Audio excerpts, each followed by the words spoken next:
Democratic Congressman Alan Grayson, a member of the Turkish caucus, as well as the Foreign Affairs Committee, and running for U.S. Senate in Florida. Sir, it's good to have you with me. I appreciate it.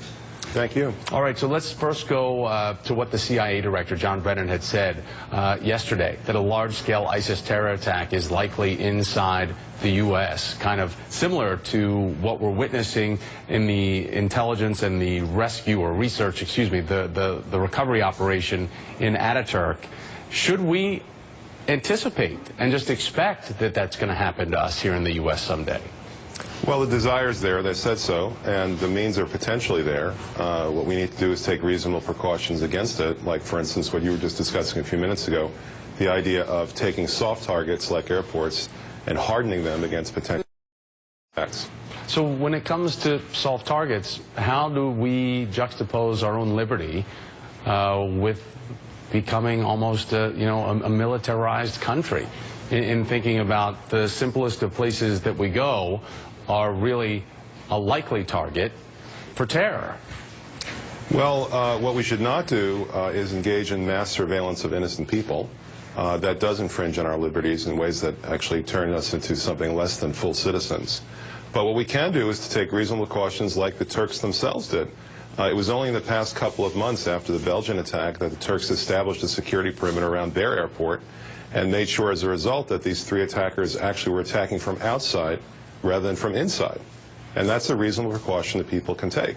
If not for that, then they would have been able to penetrate all the way to the security lines inside the airport without any sort of obstruction or difficulty at all. Instead, what they had to do is start shooting outside and try to shoot their way in.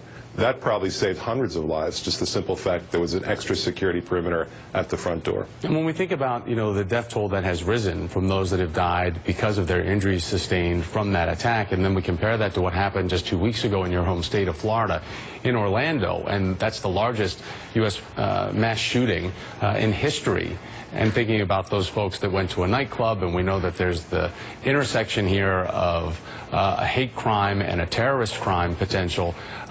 How are we supposed to manage what this all means in the political conversation that we're watching in this country? Because if there is really a substantial ISIS connection or ISIS-inspired connection to what we had in Orlando, Donald Trump says that Hillary Clinton does not have the will to thwart this and that it was actually started under her watch as Secretary of State. How do you respond?